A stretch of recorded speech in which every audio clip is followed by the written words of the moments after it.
Bonjour à tous et merci à Emma pour la lecture du texte de ce matin. Moi, c'est Armel, je suis un des responsables de l'église Saint-Lazare et j'ai le privilège aujourd'hui de pouvoir conduire notre temps de méditation autour d'un sujet sensible, mais non moins utile et pertinent pour nous.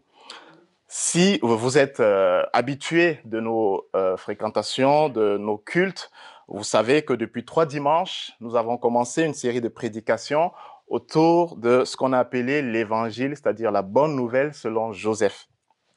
Et donc notre but, c'est de voir comment par la vie de Joseph, Dieu veut nous montrer à quel point il est bon et il est généreux pour nous et combien le chemin pour le suivre doit suivre l'humiliation pour recevoir la gloire. Et dans le titre qu'on a donné à ça, c'est de l'humiliation à la gloire, tiré des chapitres 37 à 50 du livre de la Genèse, le premier livre de la Bible. Mais aujourd'hui, comme je l'ai dit, on va faire une pause au niveau de cette série de prédications et nous allons parler de l'argent.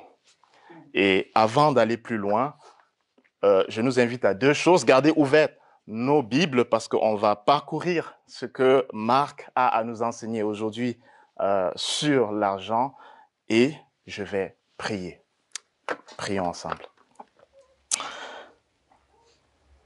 Seigneur, nous te disons encore merci pour le privilège de faire partie de ta famille. Merci Seigneur pour la joie que tu nous donnes d'être présents dans ce lieu de culte ce matin. Permets Seigneur que nous puissions recevoir de toi ta parole de vie. Donne-nous des cœurs attentifs à ta parole, Seigneur. Donne-nous de pouvoir nous l'approprier et de pouvoir l'appliquer dans le domaine spécifique des finances, Seigneur. Seigneur, je te prie au nom de Jésus. Amen. Amen. Quelques statistiques pour commencer, tirées d'une enquête d'opinion faite par Harris Interactive sur la question de l'argent au niveau de la France. Selon Harris Interactive, 57% des Français pensent de manière très régulière à l'argent. Et pour 49% d'entre eux, c'est source de stress. Un autre chiffre évocateur, c'est que pour 82% de Français, l'argent est source de liberté et donc d'indépendance. Donc, ça procure un sentiment de liberté, d'indépendance et un sentiment qui fait qu'on n'a pas besoin des autres, on peut s'assumer tout seul. Mais hier, quand j'ai lu les statistiques de cette enquête récente, qui date de 2022, un point qui m'a vraiment interpellé.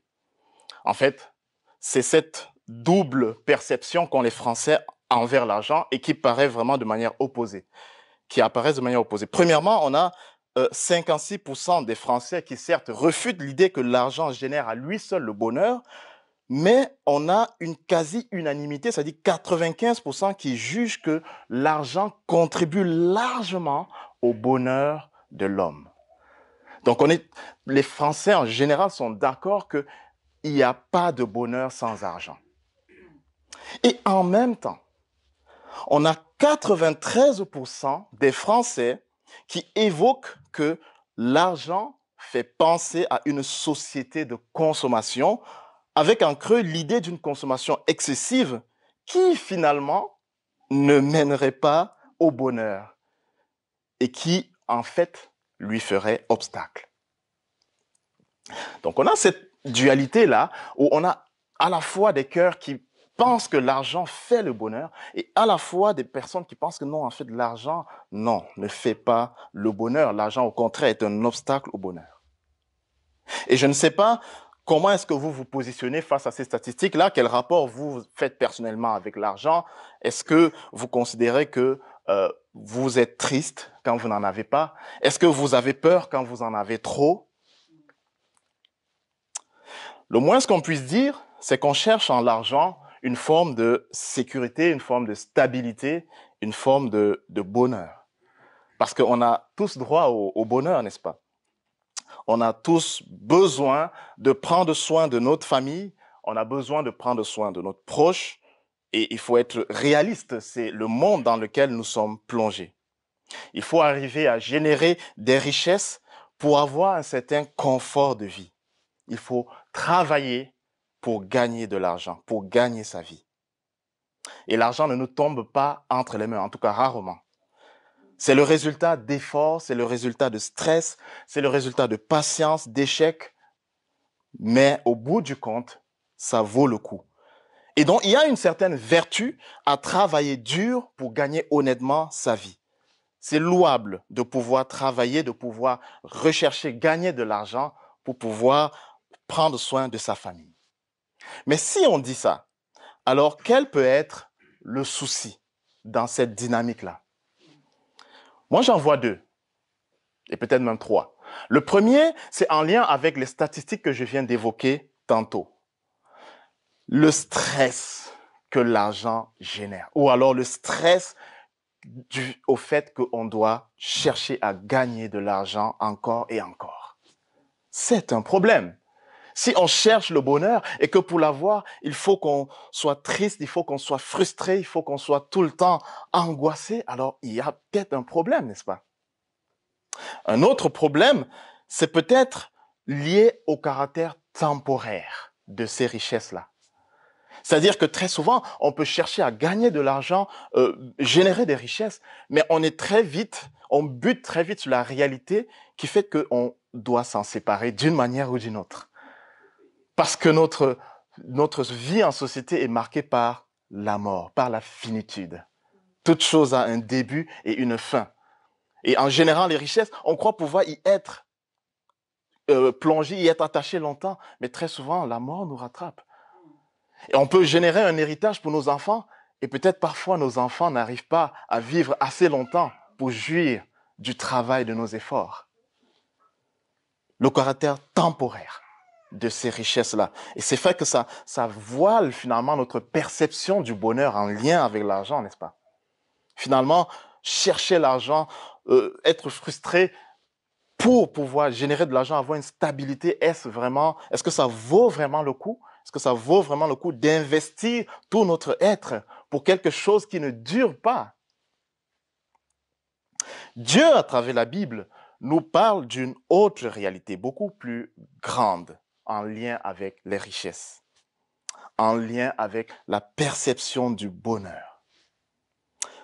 Parce que nous cherchons le bonheur autour des richesses de ce monde, autour des possessions matérielles, mais en fait, la Bible nous promet un bonheur éternel, une stabilité pérenne, un trésor, mais pas dans n'importe quel royaume, dans le royaume de Dieu. Et c'est à mon sens de quoi il est question dans le passage d'aujourd'hui. Marc, qui fait objet de notre méditation aujourd'hui, l'évangile selon Marc, est tiré justement a été écrit par Marc, qui était un des disciples de Jésus. Et Marc veut, à travers son évangile-là, révéler quelle était l'identité véritable de Jésus et quelle est la réaction inéluctable qui doit être effectuée dans les vies de ceux qui le rencontrent. Et voici ce que Marc dit déjà de manière claire au verset 15 du chapitre 1. C'est Jean-Baptiste qui dit, il disait, « Le temps est accompli et le royaume de Dieu est proche. Répentez-vous et croyez à la bonne nouvelle. » En fait, l'évangile de Marc est structuré en deux parties. Il y a une première partie assez glorieuse où on voit Jésus agir avec puissance, où on voit Jésus agir avec des actes extraordinaires. On le voit guérir des malades, on le voit nourrir plusieurs foules, on voit Jésus pardonner les péchés. Et en fait, on voit un Jésus vraiment grand, vraiment glorieux, qui manifeste une puissance divine.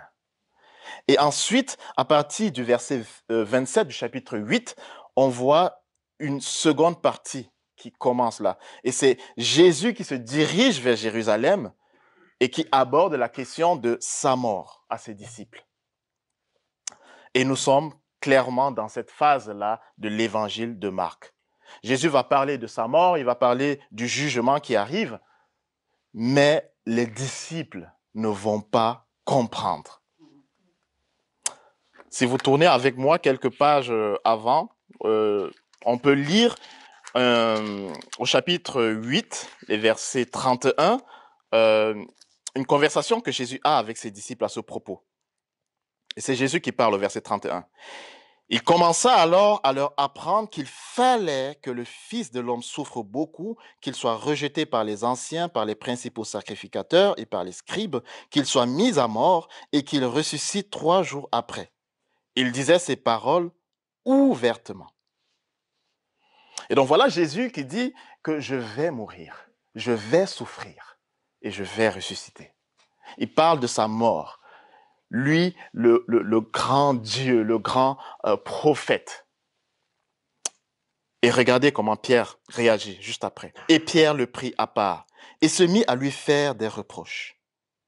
Mais Jésus se retourna, regarda ses disciples, fit des reproches à Pierre et lui dit, « Arrière de moi, Satan, car tes pensées ne sont pas celles de Dieu, mais celles des hommes. » Il y a une grande opposition dans la vision du monde conçue par les disciples. Pour eux, un royaume de Dieu, un royaume glorieux, ça ne peut pas être teinté par la souffrance et l'humiliation. Non. Le royaume de Dieu, c'est un royaume glorieux. On ne peut pas souffrir. C'est inconcevable, un bonheur dans la souffrance. Et ils ne comprennent pas. Et ça va continuer. Après, on n'a pas le temps de le lire, mais vous pouvez le lire pour voir un peu cette opposition qu'il y a dans la conception du royaume selon les disciples et celle que Jésus nous propose. Au chapitre 9, versets 31 à 30, et plus tard aussi, dans les versets 32 à 35 du chapitre 10, on va voir à quel point les disciples ne comprennent pas un royaume de Dieu teinté de souffrance et d'humiliation. Et donc, on a déjà un petit aperçu ici de cette dualité, cette opposition qui est faite entre le royaume de Dieu et le royaume des hommes, si je peux m'exprimer ainsi.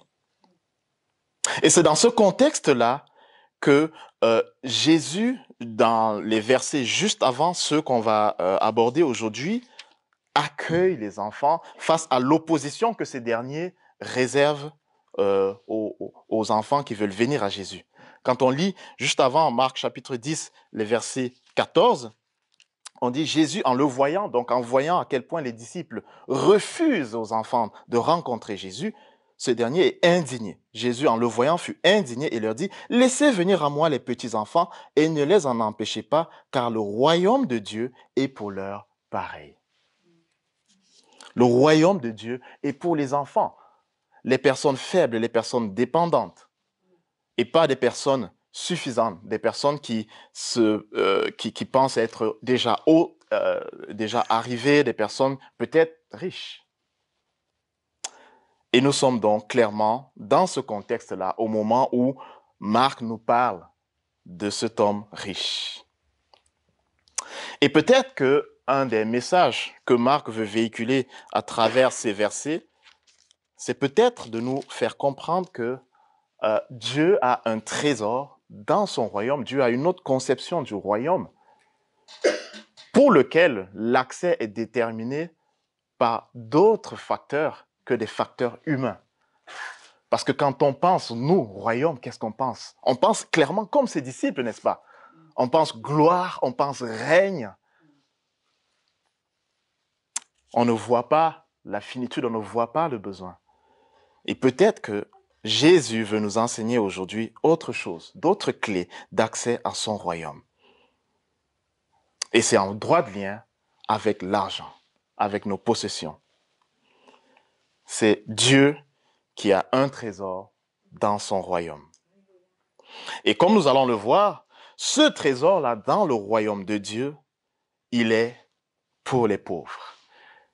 C'est un peu c'est un peu choquant de dire ça comme ça, mais nous verrons de quelle pauvreté il s'agit ici. Et ce trésor est disponible maintenant et pour toujours. Premièrement donc, Dieu a un trésor pour les pauvres, les versets 17 à 27. Lisons ensemble le verset 17. Comme Jésus se mettait en chemin, un homme accourut et se jetant à genoux devant lui, il lui demanda, « Bon maître, que dois-je faire pour hériter la vie éternelle ?» Voilà un homme qui est visiblement préoccupé. Il est préoccupé au point de courir. Il avait certainement l'air pressé. Il ne voulait pas rater l'occasion de rencontrer Jésus. Et donc, il court. Il veut saisir Jésus. Un homme préoccupé. Un homme préoccupé, pourquoi? Parce que si vous remarquez avec moi, pareil, il se met à genoux. En d'autres termes, il se prosterne devant Jésus.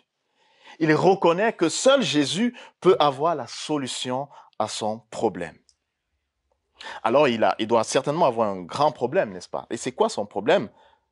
Maître, que dois-je faire pour hériter de la vie éternelle? Et si on veut un peu rentrer dans le cerveau de cet homme pour comprendre ce qui se passe, il va falloir qu'on cherche à expliquer ce que c'est la vie éternelle. La vie éternelle qui fait l'objet de tracasseries de la part de ce jeune homme-là. Alors, c'est quoi la vie éternelle? Alors, peut-être que la vie éternelle, selon moi, peut être liée déjà aux deux mots qui forment ce groupe de mots, vie et éternel.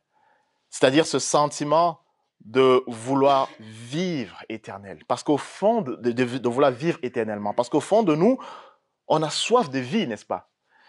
Jamais il ne nous est arrivé, en tout cas pour des âmes normalement constituées, d'abréger la vie d'un homme. On veut qu'il vive, peu importe son âge. Même à 90, 95 ans, on a soif de vie, en fait. Dans notre cœur, on a soif de vivre. Mais un autre second élément d'explication de la vie éternelle peut se trouver dans notre texte aujourd'hui et dans le rapport que Jésus fait entre la vie éternelle et le royaume de Dieu. Parce que la vie éternelle ne peut se vivre que dans le royaume de celui qui vit éternellement. Et on sait que c'est Dieu qui vit éternellement.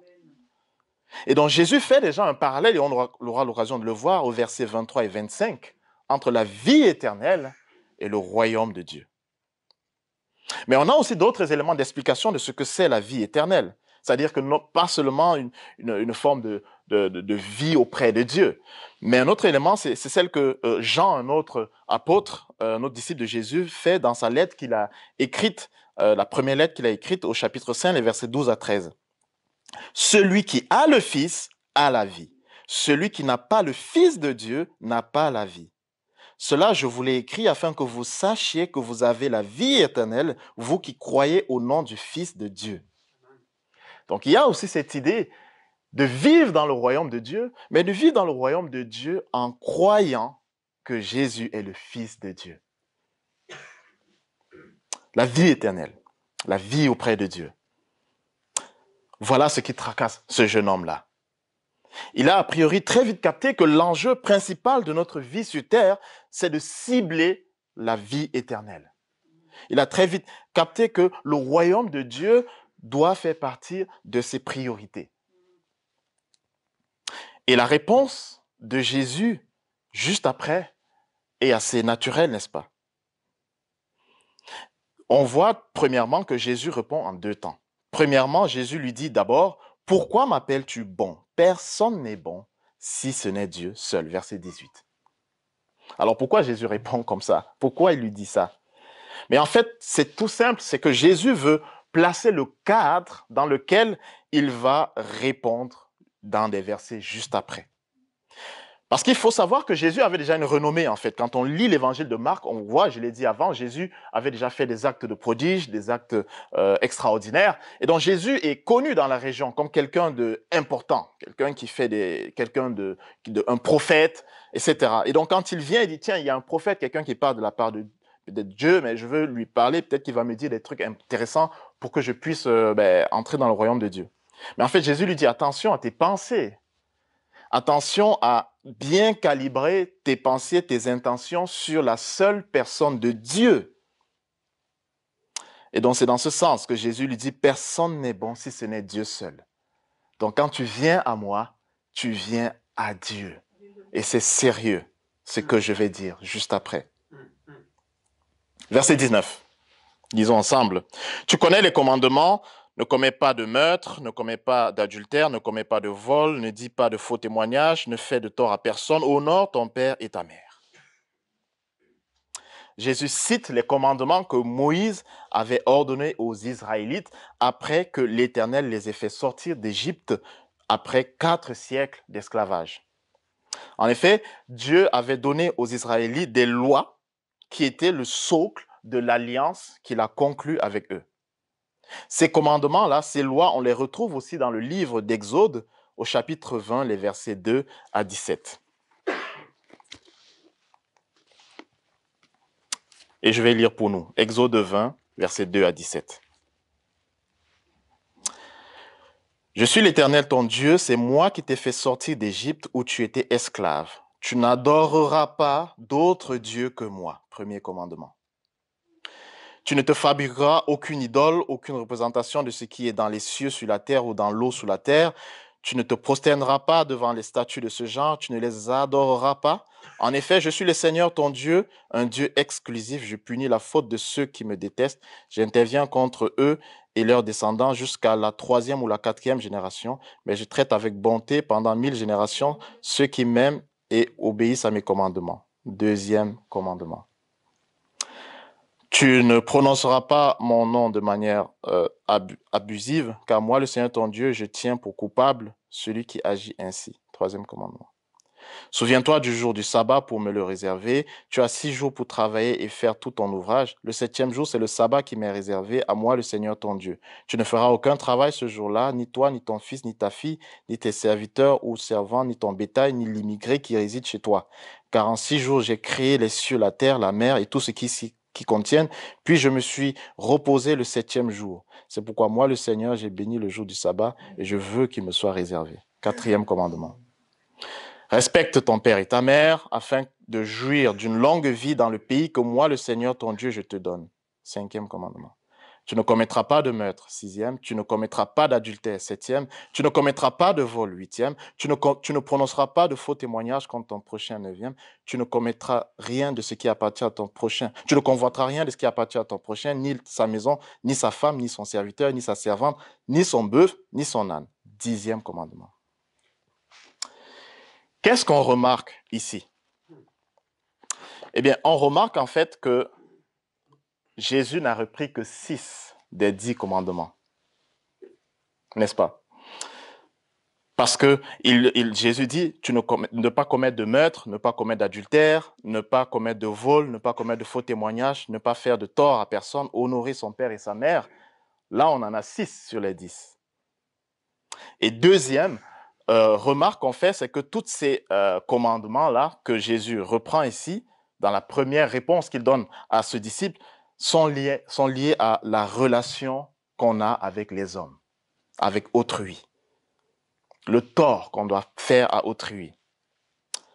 Et donc, ce sont des règles qui régissent la vie en société. Et c'est ce que Jésus demande. C'est le premier test que Jésus propose à cet homme. Et qu'est-ce qu'il répond au verset 21? Au verset 20 déjà. Il lui répondit, Maître, j'ai gardé tout cela dès ma jeunesse. Et donc, oui, c'est un jeune homme qui est vraiment sérieux dans sa démarche, dans sa recherche pour le royaume de Dieu.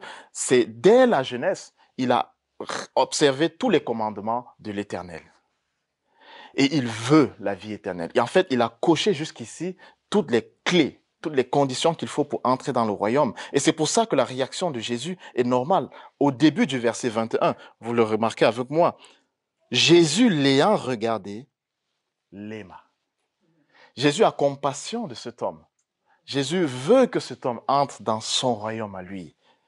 Et c'est pour ça qu'il va dire ce qu'il va dire juste après la suite du verset 21. Il te manque une chose. Va, vends tout ce que tu as, donne-le aux pauvres et tu auras un trésor dans le ciel. Puis viens et suis-moi. Ben, vous réalisez avec moi que si j'enlève vraiment dans le verset 21, Jésus l'ayant regardé l'aima, et que je ne lis que la suite du verset, on aurait l'impression de se dire, ah oui, Jésus, franchement, mais il n'a pas très envie que cet homme entre dans son royaume. Il lui demande des choses très difficiles, peut-être voire impossibles. Mais ces messages-là, ces versets sont empreints d'amour, empreints d'amour. Et Jésus veut que cet homme entre dans le royaume de Dieu. Il demande des choses, certes difficiles, mais pas impossibles. Va, vends tout ce que tu as, donne-le aux pauvres, et tu auras un trésor dans le ciel. Il y a à la fois un commandement, mais aussi une promesse.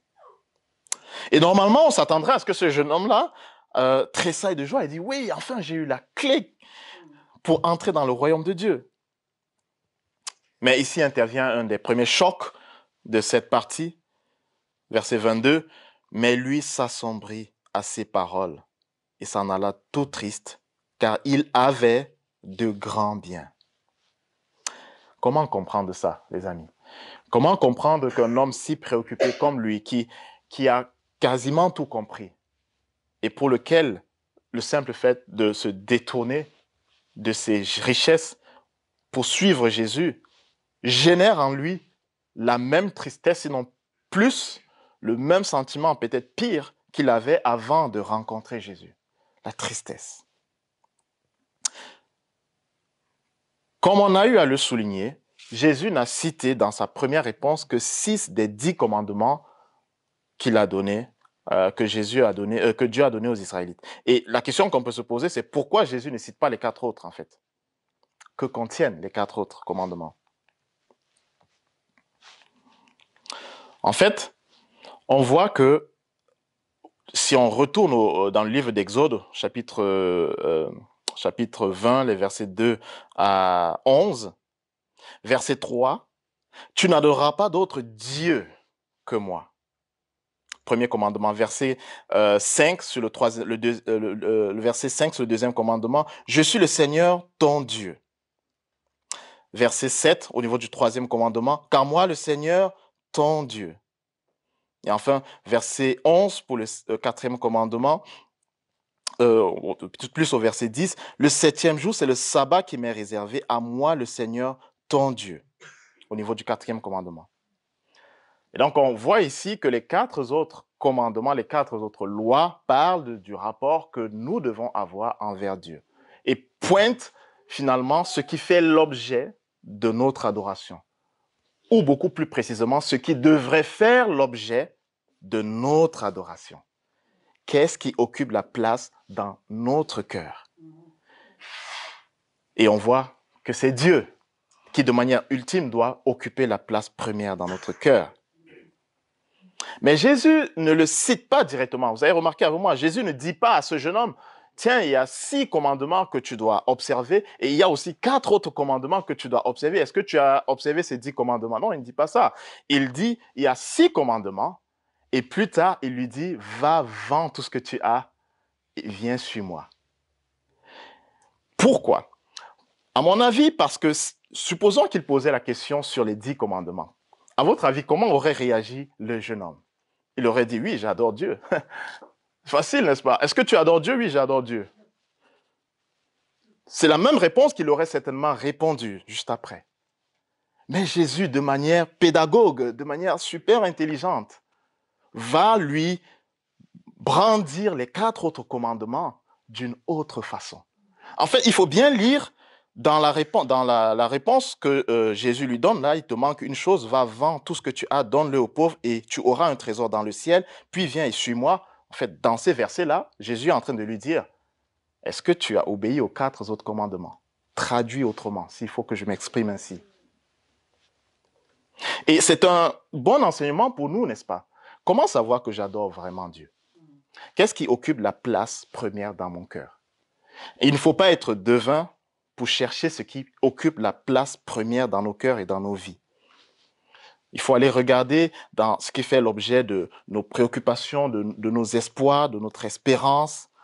Il faut aller regarder dans les modèles qu'on a. Alors, beaucoup de choses prennent une place importante dans notre cœur et particulièrement l'argent. L'argent a un pouvoir.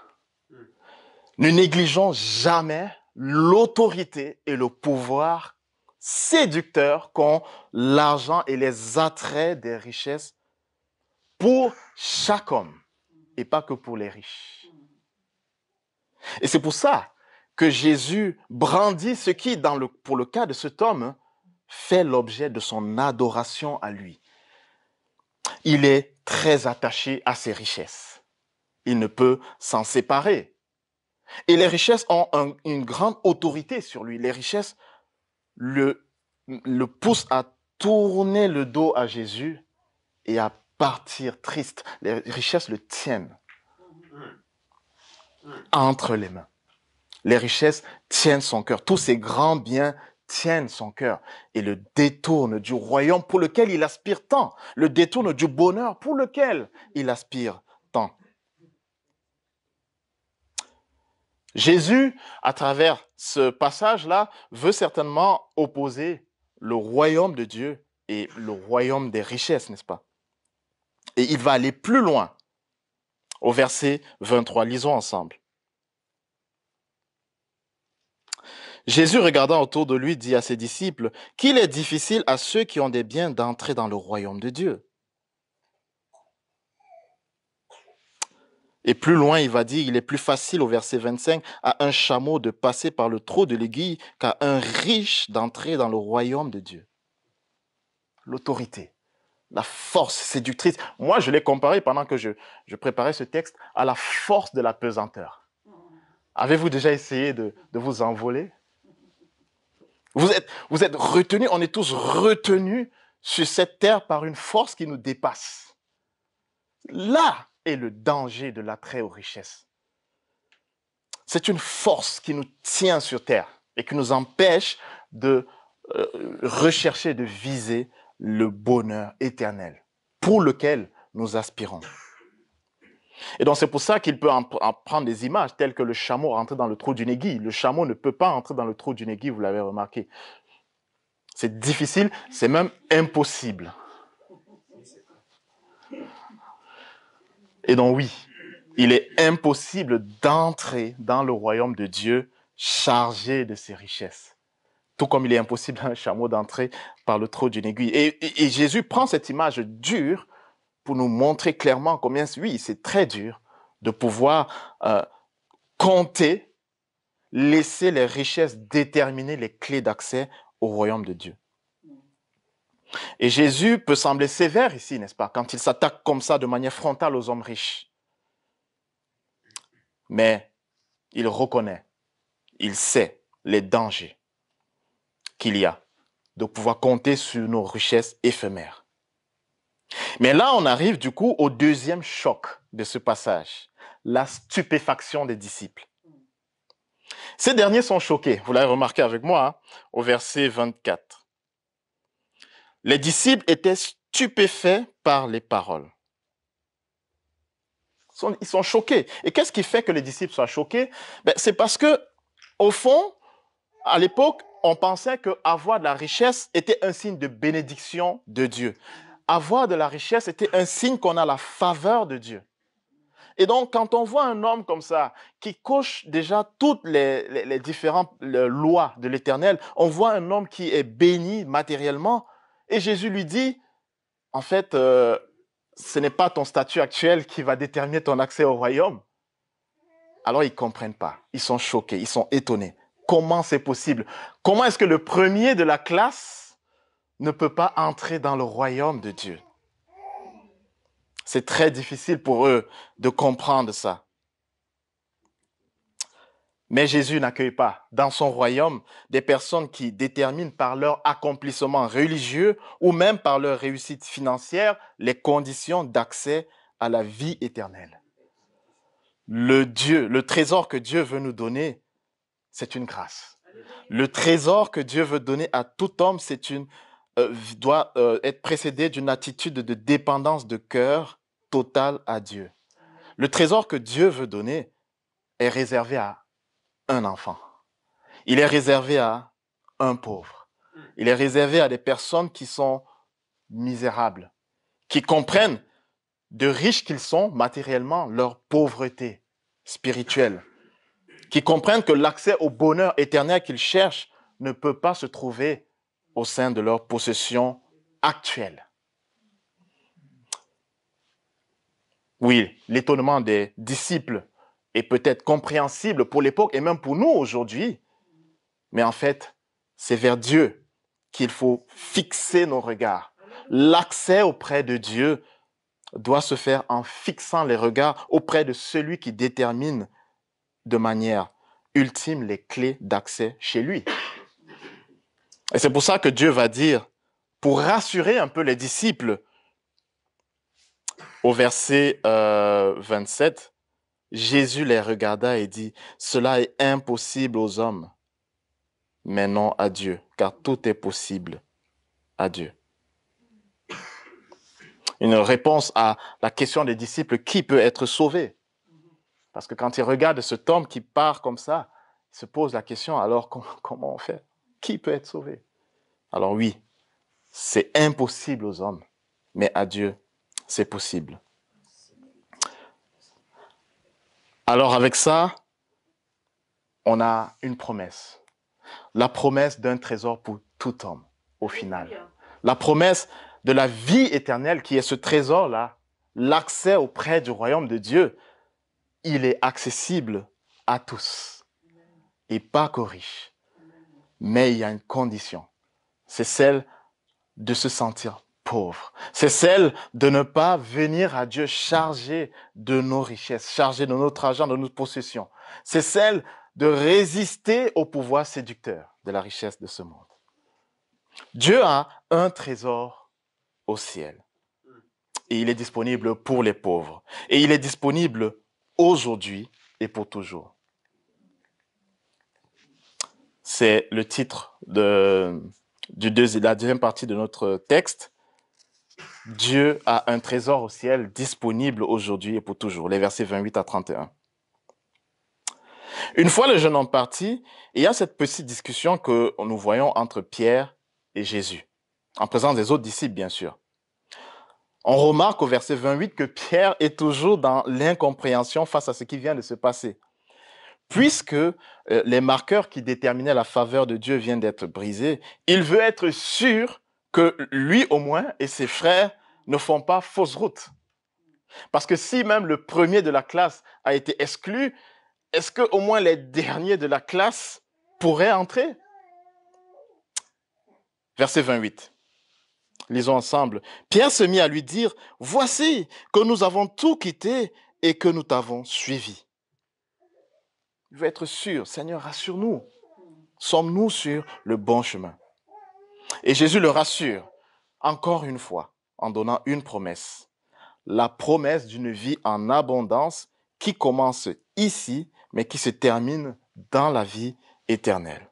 Et regardons ce que Jésus dit au verset 29. Jésus répondit, « En vérité, je vous le dis, il n'est personne qui ait quitté à cause de moi et de l'évangile, maison, frères, sœurs, mère, père, enfants ou terre, et qui ne reçoive au centuple, présentement, dans ce temps-ci, des maisons, des frères, des sœurs, des mères, des enfants et des terres, avec des persécutions, et dans le siècle à venir, la vie éternelle. » Cette idée-là qu'en fait, suivre Jésus ne nous appauvrit pas. On parle d'un rapport de 1 à 100 quand même ici, si vous avez vu avec moi. On parle d'un rapport de 1 à 100. Et on parle d'une réalité actuelle. C'est pour ça qu'il dit tout ça, maison, sœurs, frères et tout ça, présentement, dans ce temps-ci. Donc on parle de ce qui se passe là maintenant, peut-être aujourd'hui. On parle d'une forme de richesse que Dieu veut donner aussi à ses enfants, lui qui sait si bien prendre soin de ceux qui s'attachent à lui. Il parle de maison, il parle de frères, sœurs, cadre familial sécurisant, il parle de terre, de possession. Donc il parle des aspects assez matériels en fait, et assez factuels, ici et maintenant. Et donc ça vaut le coup de risquer, suivre Jésus, parce que in fine, il ne nous abandonne pas, même dans notre chemin ici. Mais ce qu'il faut bien avoir en tête, c'est que ce que Dieu promet pour nous ici et maintenant va être en opposition avec les richesses de ce monde. C'est pour ça qu'il parle de persécution. Parce que suivre Jésus n'est pas neutre. On l'a vu qu'on fait face à une réalité de dualité de royaume. Royaume des hommes, royaume de Dieu. Et donc, il y a un combat. Il y a un risque d'incompréhension de la part de ceux qui nous entourent. Il y a un risque réel de moquerie, de rejet. Et Jésus veut qu'on soit réaliste par rapport à ça. Il ne veut pas nous promettre une réalité dans laquelle on ne s'y retrouverait pas.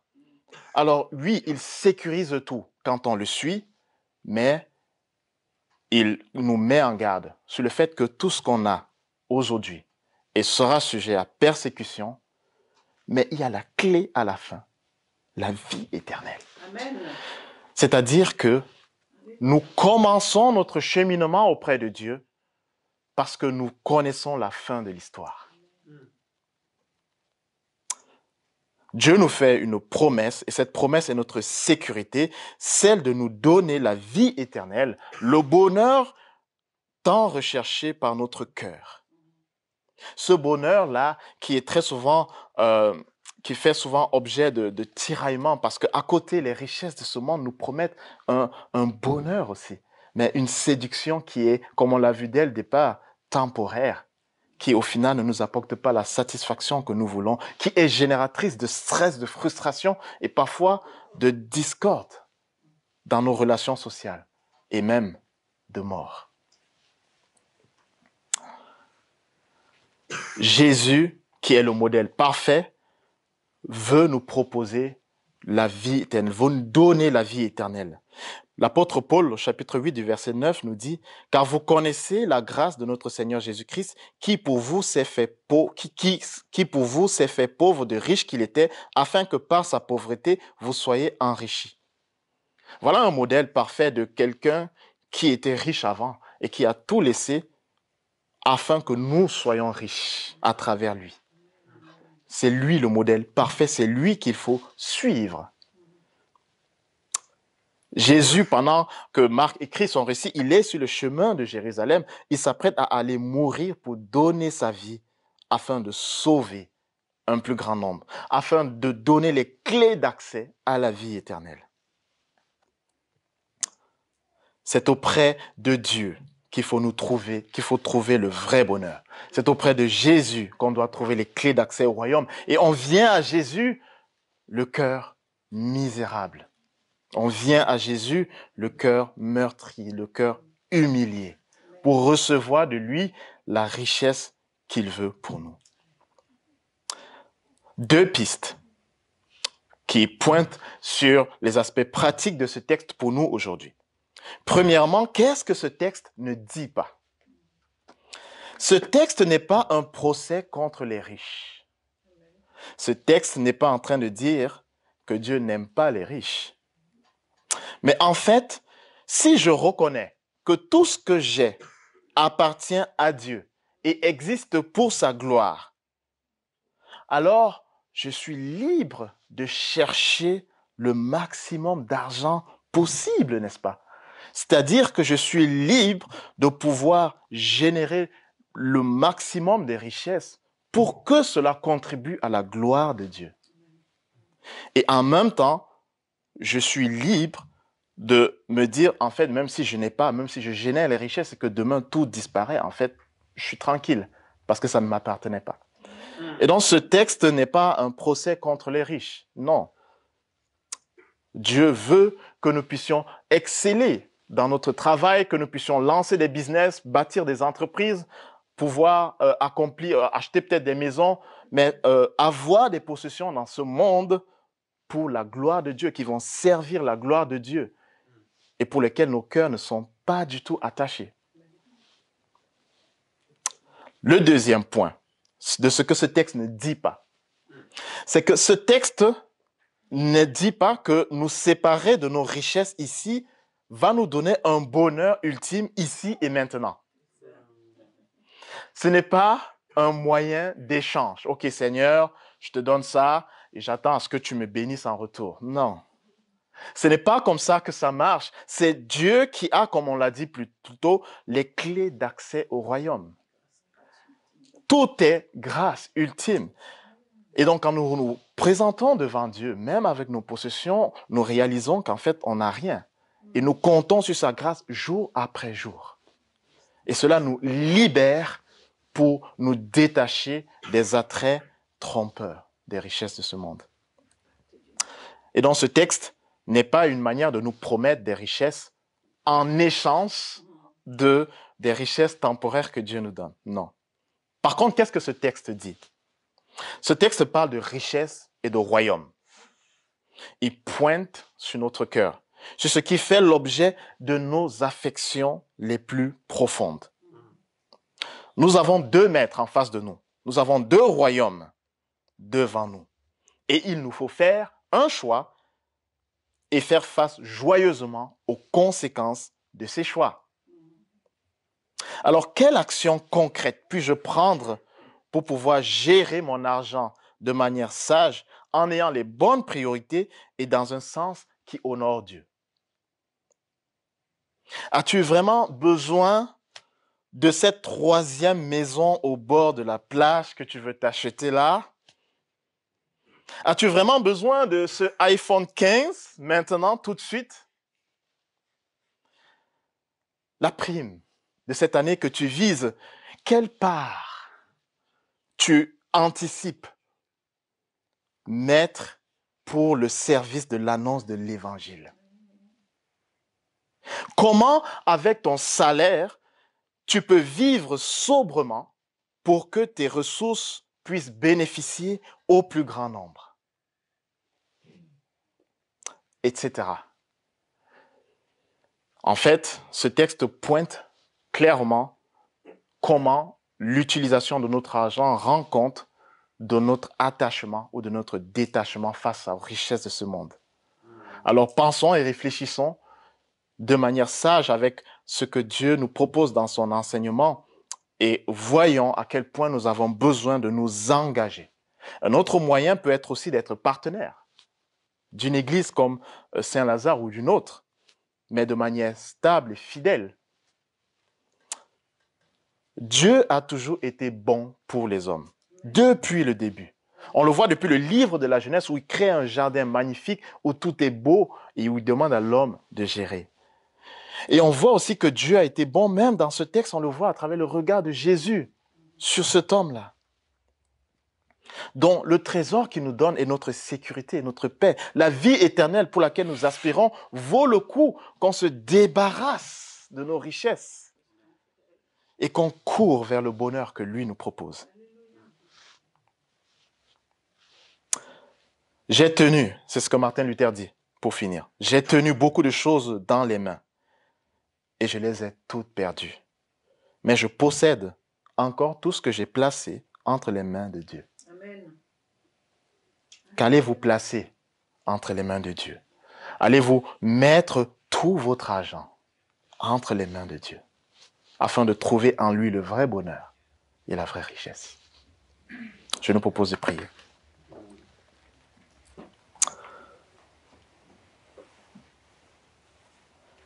Seigneur, ce sujet sur l'argent est encore une fois délicat. On ne peut pas espérer avoir cerné toutes les questions liées à cela tellement ça prendrait des jours, des années. Mais Seigneur, ce texte aujourd'hui nous parle de priorité, encore une fois. Il parle de possession, il parle de notre attraction à la richesse de ce monde. Seigneur, aide-nous à trouver en toi la source de la vraie joie et du vrai bonheur.